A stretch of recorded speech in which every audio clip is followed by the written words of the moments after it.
ഭീകരവാദികളെ സ്വന്തം മണ്ണിൽ തീറ്റിപ്പോറ്റിയ ഇസ്ലാമാബാദിന് ഇപ്പോൾ ഉറക്കമില്ലാത്ത രാത്രികളാണ്.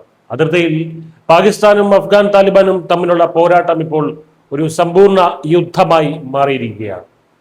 അഫ്ഗാനിസ്ഥാന് നേരെയുള്ള ഏതൊരു സൈനിക നടപടിക്കും ഇസ്ലാമാബാദും റാവൽപിണ്ടിയും കനത്ത പ്രത്യാഘാതങ്ങൾ നേരിടേണ്ടി വരുമെന്ന അന്തിമ മുന്നറിയിപ്പാണ് അഫ്ഗാൻ പ്രതിരോധ മന്ത്രി മുല്ല മുഹമ്മദ് യാക്കൂബ് മുജാഹിദ് ഇപ്പോൾ നൽകിയിരിക്കുന്നത്.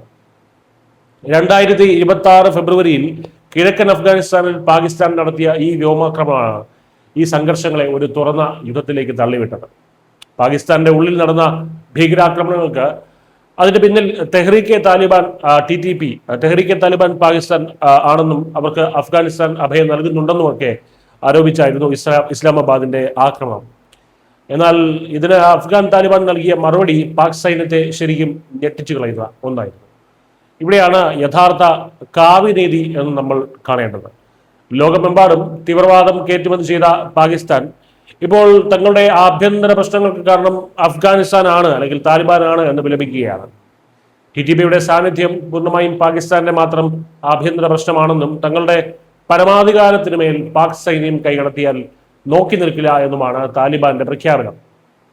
2270 കിലോമീറ്റർ നീളമുള്ള ബ്രിട്ടീഷ് കാലത്തെ ഡ്യൂറൻ ലൈൻ അതിർത്തി ഔദ്യോഗികമായി അംഗീകരിക്കാൻ അഫ്ഗാൻ നേതൃത്വം നേരത്തെ തന്നെ വിസമ്മതിച്ചിരുന്നു.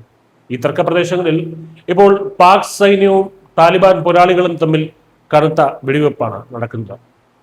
പാകിസ്ഥാന്റെ പ്രതിരോധ നേതൃത്വം തന്നെ ഇതൊരു തുറന്ന യുദ്ധമാണെന്ന് സമ്മതിക്കാൻ നിർബന്ധിതരായി കഴിഞ്ഞു.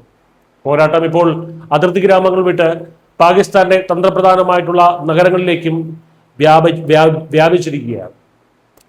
താലിബാൻ അധികാരമേറ്റതിന്റെ 5ാം വർഷത്തിൽ പാകിസ്ഥാന്റെ അതിർത്തികളും സൈനിക താവളങ്ങളും ഒരുപോലെ അരക്ഷിതമാവുകയാണ്. സ്വന്തം രാജ്യത്തെ ജനങ്ങൾക്ക് സുരക്ഷയൊരുക്കാൻ കഴിയാത്ത പാക് സൈന്യം ഭീകരവാദത്തിന് മുന്നിൽ മുട്ടുകുത്തുന്ന കാഴ്ചയാണ് ഇപ്പോൾ ലോകം കാണുന്നത്.